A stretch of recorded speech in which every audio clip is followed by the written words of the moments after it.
He never pointed a gun at them. He never had to.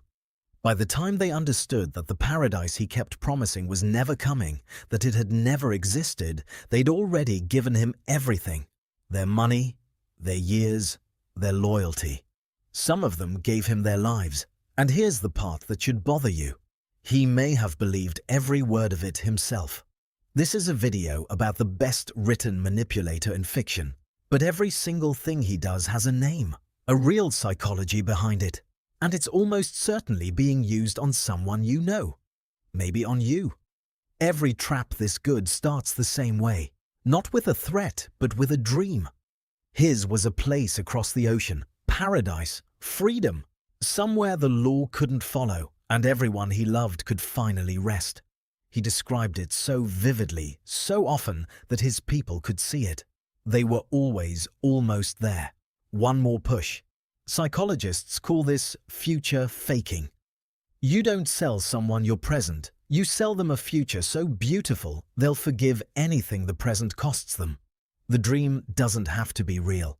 It only has to be vivid. When things went wrong, and they always went wrong, he had 4 words that fixed everything. I have a plan. He rarely did. But that was never the point. In a moment of chaos, people don't crave a good plan. They crave certainty. And a leader who sounds certain will beat a leader who's honest almost every time. This is why conmen, cult leaders, and collapsing CEOs all share the same tick. Total confidence, zero specifics. The vaguer the plan, the harder it is to disprove, and the more faith it demands. Then he drew a line around them. On this side, family, loyalty. The only people who truly understood. On the other side, a rotten, civilized world that wanted them dead.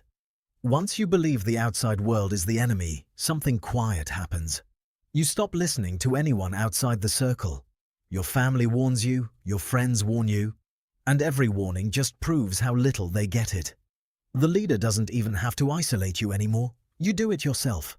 This is the oldest tool in the cult playbook. It's not the walls that keep people in. It's convincing them that everything outside the walls is worse. And still, the paradise never came. So he moved it. Just one more job. One more score. A little more money, and then they'd all be free. The finish line kept sliding backward, always close enough to reach, never close enough to touch. There's a brutal reason this works. The more you've already sacrificed for a promise, the harder it is to admit the promise was empty. Because walking away means all of it was for nothing. So you don't walk away, you double down. The people in the deepest aren't the fools. They're the ones who gave the most. But why did they love him? Because before he ever used them, he saved them. He found people at their lowest, the orphaned, the hunted, the ones nobody else wanted, and he gave them a home, a name, a purpose.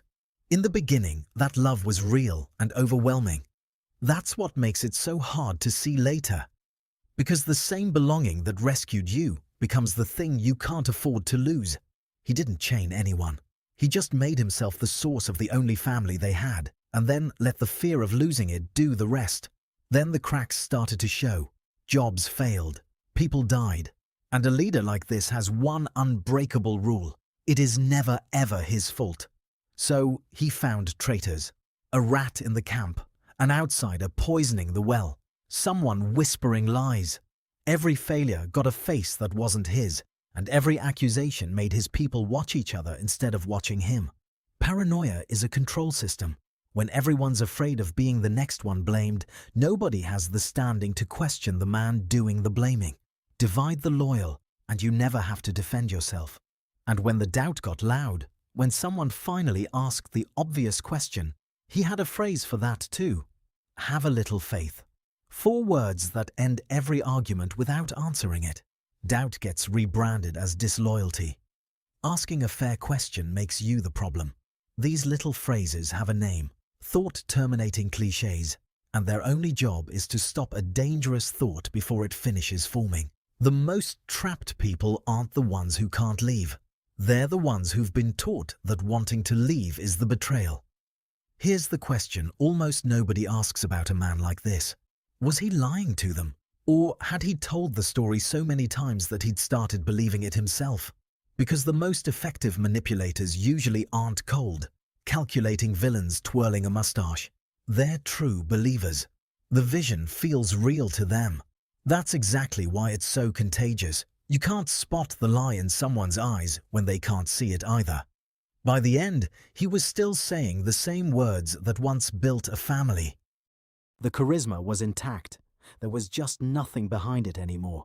The tactics had outlived the man. It's easy to watch all this from a safe distance and think, I'd have seen it. I'd have walked away. But nobody in that circle thought they were being trapped. They thought they were loved. They thought they were free. They thought they were almost to paradise. That's the whole trick. A trap this good never feels like a trap from the inside. It feels like belonging. So maybe the question worth asking isn't how could they follow him? Maybe it's the quieter one, the one we forget to ask. If you were inside a story that good, would you know? If you like the questions we forget to ask, I'll be here.